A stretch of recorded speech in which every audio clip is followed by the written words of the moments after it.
Brunão, pô, muito obrigado, sensacional. Obrigado. Bate e papo, Bruno Gachaca.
Fala galera, tudo bem? Muito bem-vindos ao nosso novo quadro aqui no canal, o Bate e Papo, né? Então, a gente tem um treininho sempre com um amigo querido e depois a gente vai bater esse papo aqui sobre jiu-jitsu, enfim, outros assuntos. Eu tenho a honra de ter aqui, na estreia do quadro, meu grande amigo Bruno Gachaca, autor best-seller, cara sensacional, e foi o meu escolhido aqui para o nosso primeiro bate e papo. É uma honra, fico muito honrado em participar desse quadro, mas da minha parte é o apanha e papo. Eu só bati. Alguém bate, alguém vai ter dia que vai dar ruim pra mim também. Não, o título é ótimo, porque o bate tem duas concepções, uma de quem bate e a outra de quem bate no chão. Que inclusive é uma coisa que eu já queria começar te perguntando isso, né, cara? A gente tem esse código de ética, a gente ter sempre a possibilidade dos 3 tapinhas, isso é um código de conduta, isso é respeitado em qualquer academia de jiu-jitsu. Isso nos permite, de certa maneira, ir um pouco no nosso limite, né? Independente do teu estado físico, da tua idade, você pode treinar com tudo. Você sabe que se é ruim, cara, vai dar os 3 tapinhas ali e a pessoa vai parar. Como você vê essa história? Como é que isso te ajuda na tua prática? Todo mundo que estuda história, especialmente a história da Inglaterra, você tem um código dos cavaleiros, né? O gentleman chief code. E geralmente, quando se dava algum tipo de briga, contenda entre 2 cavaleiros, eram resolvidos ou pela espada, lutavam, ou no tiro, naqueles duelos.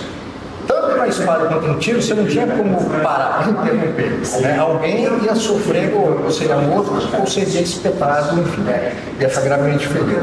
Então, o código de cavalheirismo no jiu-jitsu, ele é muito mais belo e eficiente, porque independentemente, como o professor falou, o mestre falou, independentemente da idade, da força física, etc., independentemente da técnica, desde o faixa branca até o faixa plural, se você tiver numa situação ruim que precisar parar a luta, você bate em um código universal, né? O seu companheiro que está no vai ter que necessariamente parar. Então isso... Pegar essa analogia, assim, você tem chances de evolução, né? Que antigamente você vai tomar um tiro, acabou pra você. E assim, não tinha aprendizado, né? O aprendizado era não mexer com ninguém a ponto de ser ferido e eventualmente morto. Então, para o jiu-jitsu é fundamental porque faz parte de um processo de aprendizado, não só da técnica, mas um processo de aprendizado ético e moral. Então, o código de conduta dentro do tatame, ele vai para além da luta. É um código de comportamento, de conduta dentro e fora do tatame, é um código de respeito dos companheiros. Claro, quanto menos graduado você for, mais há um sentido de hierarquia. Mas o respeito dentro do tatame, ele é para todo mundo, isso vale para todo mundo. Então, o mais graduado tem que respeitar também o faixa branca. Você falou da hierarquia, né? Como você vê hoje acho que a sociedade está cada vez mais avessa a hierarquia foi atacada e vem sendo atacada há muitos anos, né? Você é um dos maiores entendedores do pensamento conservador do Brasil. Como é que você vê essa questão, essa relação da hierarquia nos dias de hoje? Quando você perde o sentido de hierarquia, respeitar alguém, por exemplo, em função da idade, nas gerações anteriores, você respeitar os mais velhos era algo senso comum, era óbvio, isso era ensinado dentro de casa e isso tinha que ser cumprido. Então as crianças tinham que respeitar os pais, tinham que respeitar os avós e assim os adultos iam repetir essa educação dentro de casa. Quando esse sentido de hierarquia começa a ser destruído no meio de um discurso ideológico, político, fora da sociedade, isso começa a entrar nas famílias, você perde primeiro dentro do núcleo mais importante de uma vida em sociedade, que é a família, porque é ali onde somos todos educados, né? E quando você perde isso, isso vai para a sociedade, aí você não respeita ninguém, você não respeita nada, você não respeita nenhuma instituição. Então você, no fundo, entra num estado de anomia completa em que nada é objeto e deve ser respeitado, tudo é válido, portanto, tudo é relatividade, então você tem uma sequência de problemas criados a partir de uma perda de algo básico, que é a hierarquia, o respeito pela autoridade, o respeito pela idade, enfim, você tem todo um conjunto de elementos que são fundamentais para a construção da hierarquia e o funcionamento bom da sociedade. E no jiu-jitsu isso está tão óbvio, né, que você entra numa academia de jiu-jitsu, você já identifica, né, pelas faixas, quem hierarquicamente está ali no comando, quem tem mais experiência, quem você deve seguir, quem você deve escutar. Então, via de regra, isso meio que faz com que as pessoas vivam de uma forma positiva com essa hierarquia, sem ter esse questionamento, né? É tão transparente, né, no tatame da hierarquia, e isso não tem nada a ver com as pessoas, todo mundo se respeita igual, né? Isso é independente, né? A gente está botando aqui a questão do respeito em xeque. O que existe é assim, quem tem mais experiência, quem trilhou esse caminho com mais tempo, e quem deveria aprender. Né? Que uma questão, obviamente, como você falou de idade, experiência, que é o que de fato manda, né? No tatame tem duas coisas muito bonitas, né, no caso do jiu-jitsu, que é, quando você tem um uniforme, todo mundo está vestido com o mesmo uniforme da academia, você não sabe quem é quem, você não sabe quanto aquela pessoa tem de dinheiro, você não sabe a posição que ela ocupa na sociedade, você não sabe o conhecimento. A única coisa que você consegue identificar do ponto de vista estético, o que você está vendo, é o uniforme, todo mundo está igual, e o rosto de cada um. Então você vai ver quem é mais velho, quem é mais novo e tal. Então você tem um primeiro elemento que é importantíssimo, que é o uniforme, para uniformizar no sentido de que todo mundo tem que ser respeitado. A partir daí você cria um senso de hierarquia, que você vai respeitar a pessoa que está ali pela história que ela tem dentro do jiu-jitsu. Isso vai estar manifestado na faixa. Mas não só na faixa, vai estar manifestado também no comportamento e na conduta dessa pessoa dentro do tatame. Porque não adianta só você ter faixa e você ter um sujeito arrogante dentro do tatame. Entende? Então, tem uma coisa muito bonita também da faixa preta, que pelo menos exige-se, né? Eu sei que não é todo mundo, né? Mas há um código também no dentro do jiu-jitsu, que a faixa preta não representa só os anos que você teve no jiu-jitsu e a técnica que você conseguiu adquirir nesses anos.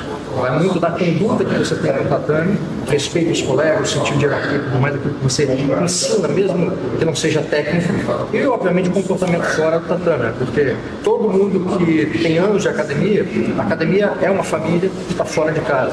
Todo mundo se conhece, todo mundo sabe o que você faz. Eu costumo dizer para os faixas pretas aqui que o faixa preta é o que tem a obrigação de ser o mais solícito, o mais gentil, né? O mais colaborativo. Porque ele já fez a caminhada, né? Ele tem que ter a condição de ter um controle emocional. Né? Então, às vezes, a gente sabe que você está no meio do treino, o faixa preta é aquele que tem que, de certa maneira, te dar a lição, mas saber a hora que ele tem que aliviar, que ele tem que ser, assim, praticar a gentileza, né? Eu acho que a faixa preta, para mim, é essa tradução. Você fala assim, o que é ser um faixa preta? É ser o mais gentil na mesa. É ser o cara que cede primeiro, que não tem a necessidade da autoprovação. Né? Você já passou por tanta coisa, você sabe que você é capaz. Acho que o jiu-jitsu te dá essa, de certa maneira, essa possibilidade de entendimento das suas capacidades. Talvez esse seja um dos maiores benefícios que o jiu-jitsu proporciona. Uma das aulas que eu mais gosto de dar são as aulas introdutórias, né? Assim, para quem nunca fez jiu-jitsu e está tendo contato com o jiu-jitsu pela primeira vez. E a razão pela qual eu gosto muito dessa aula é porque eu consigo mostrar para aquela pessoa que, através da técnica do jiu-jitsu, ela é capaz de fazer coisas que ela jamais imaginou. E situações simples que ela teve nunca pensou que ela pudesse ser colocada e que ela não tem a menor noção de como sair. Então você vai realmente trazendo a beleza da técnica para a capacitação das pessoas. Quando a gente fala, o jiu-jitsu é super autoconfiante. Eu estava em Londres uns meses atrás, na nossa academia de lá, e eu estava conversando com o pai de um aluno. E ele estava botando o filho de 13 anos para treinar jiu-jitsu, querendo que o filho fosse mais autoconfiante e tal. E ele vinha na rua, andando com o filho, e ele viu um dos nossos professores, que era um garoto que estava fazendo um estágio lá, que é um garoto do Instituto Criança, 19 anos de idade, andando na rua. Ele olhou e pensou, eu gostaria que meu filho tivesse aquela postura. O garoto de 19 anos, andando numa cidade estranha, com a língua estranha, mas com uma segurança de que nada muito ruim pode acontecer com ele. E aí ele teve a surpresa de ver que aquele garoto era um dos diretores da academia. Então é exatamente isso que eu quero. Eu quero que o filho tenha essa segurança, que ele saiba exatamente do que ele é capaz. Porque parece que quem ama o jiu-jitsu, que é o meu caso, no nosso caso, parece que a gente está exagerando, né? E eu comecei a treinar jiu-jitsu em 1996 com o professor Cardivando, no início da expansão da Aliança, né? Então, para mim estar aqui hoje, participando desse quadro, falando e treinando aqui na Aliança Jardins, para mim é um negócio que me emociona de verdade, assim, porque eu me considero parte da história da Aliança, porque eu estou quase desde o início lá, né? Então, assim, eu fui Aliança a vida inteira e continuarei sendo. Quando eu entrei na academia, lá em Cachoeira de Primeirinho, para ter aula com o professor da Aliança, que era o Tardivan Figueiredo, eu fui levado pelo meu irmão, que desde novinho já treinava Muay Thai, Taekwondo, etc. Quando abriu o Jiu-Jitsu em Cachoeiro, nessa expansão da Aliança, meu irmão começou a treinar. E eu já gostava do UFC, a gente já via as fitas lá que rodavam, VHS. Chegava as fitas, porque é só fita e revista, né? Histórias que chegavam, Cachoeiro muito perto do Rio, a gente sempre tinha contato com gente que estava no Rio, tudo mais, aquelas histórias que circulavam, né, de invasão de academia, briga de não sei o quê, mas principalmente que era o jiu-jitsu. Então eu comecei a fazer jiu-jitsu em 96 e eu fui levado pelo meu irmão, porque eu nunca tive muita vontade de fazer arte marcial. Aí meu irmão, não, vamos lá, e estava todo mundo, um monte de amigos fazendo naquela febre do jiu-jitsu. Eu fui lá participar de uma aula que meu irmão ficou me enchendo o saco. Mestre, eu cheguei lá, faixa branca, sem saber de nada, só vendo vídeo e vendo coisa. Eu tomei um sacode, eu fui escovado no tatame, assim, do início ao fim da aula. 96, o sistema era bruto, não era fácil para ninguém. Mas eu aprendi coisas básicas, como montada, como um estrangulamento simples e tudo mais. Eu lembro de eu ter chegado em casa e falo com meu irmão, eu não quero deixar de fazer jiu-jitsu nunca mais. Porque aquilo me deu um sentido, não só de pertencimento, aquela coisa boa da irmandade dentro da academia, a hierarquia, tudo aquilo que você vê num dia de aula, os ensinamentos, mas também o início de uma autoconfiança que naquele primeiro momento, obviamente, eu não tinha noção. Eu comecei a fazer 1 mês, 2 meses, 3 meses, essa autoconfiança, ela se incorpora tão grande na sua própria vida, que eu comecei a olhar minha própria vida de forma diferente. Então eu fiquei mais confiante para estudar, eu fiquei mais confiante para trabalhar, eu fiquei mais confiante de andar na rua, ir para festa, porque antes, quando você não sabe nada, você não sabe nada do jiu-jitsu, qualquer confusão que acontece na sua volta, é instintivo você reagir com violência na maluquice, né? E você age por instinto animal. Quando você começa a dominar o jiu-jitsu, mesmo que o básico do básico, você se sente tão autoconfiante que você não quer brigar. Você olha, você sabe se afastar, você sabe se colocar numa situação de se proteger sem se envolver em confusão. E claro, se acontecer uma coisa, né, que você não escolhe, você tem que se defender, você sabe o que fazer. Então, é uma autoconfiança que ela transborda para todos os aspectos da vida.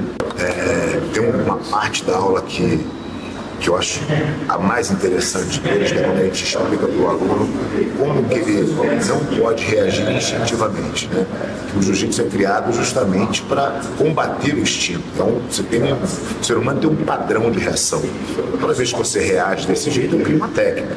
Se todo mundo reage daquele jeito, fica, né, obviamente muito fácil Por isso que o jiu-jitsu é tão eficiente. O jiu-jitsu ele é a única luta que é criada, baseada nos seus movimentos instintivos. Então, toda vez que você usa o seu instinto para tentar sair de uma posição, você vai sempre fazer isso quando você não tem técnica, porque o instinto é mais forte, né? Ele te domina, assim, é o instinto de sobrevivência de fato.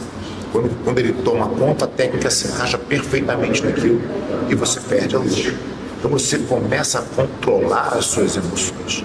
Você deixa de ser escravo da sua emoção. Você define o que você quer fazer pela sua razão. E isso de uma forma muito natural. Você passa a ser uma pessoa mais reflexiva do que reativa.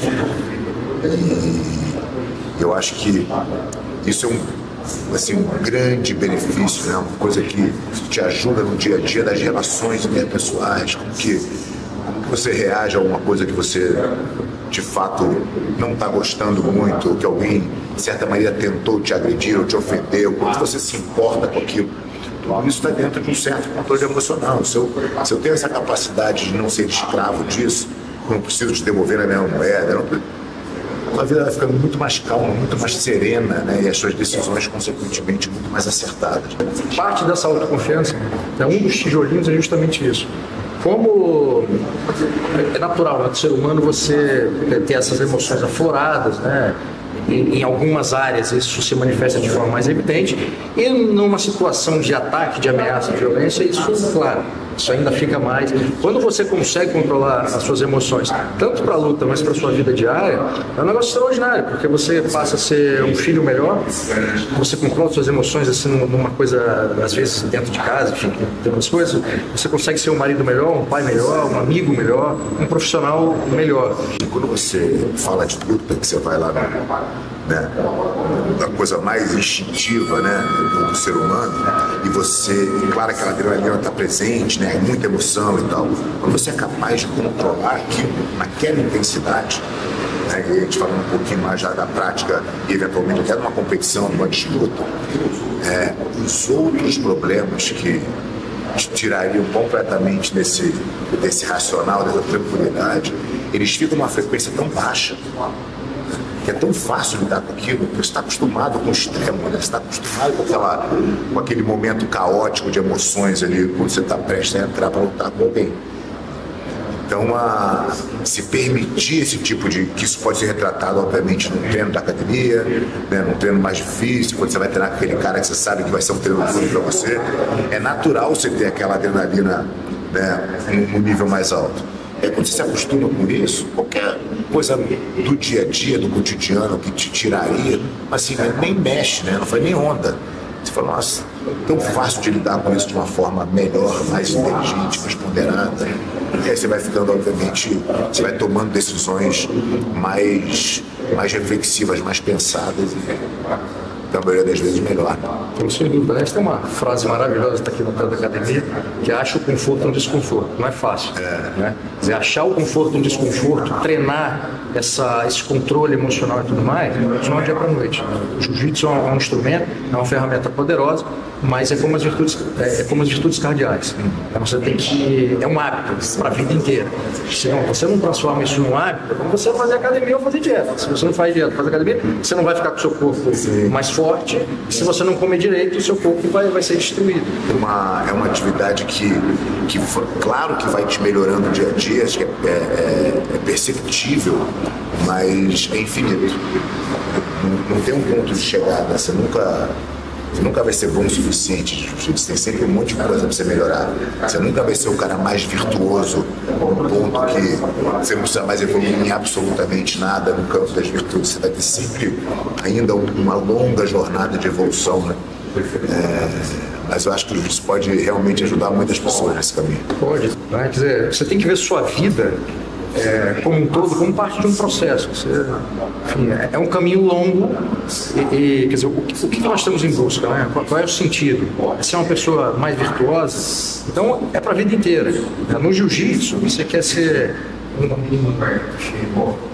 um apaixonado, um lutador de jiu-jitsu, não um competidor. apaixonado no lutador de jiu-jitsu, é para a vida inteira.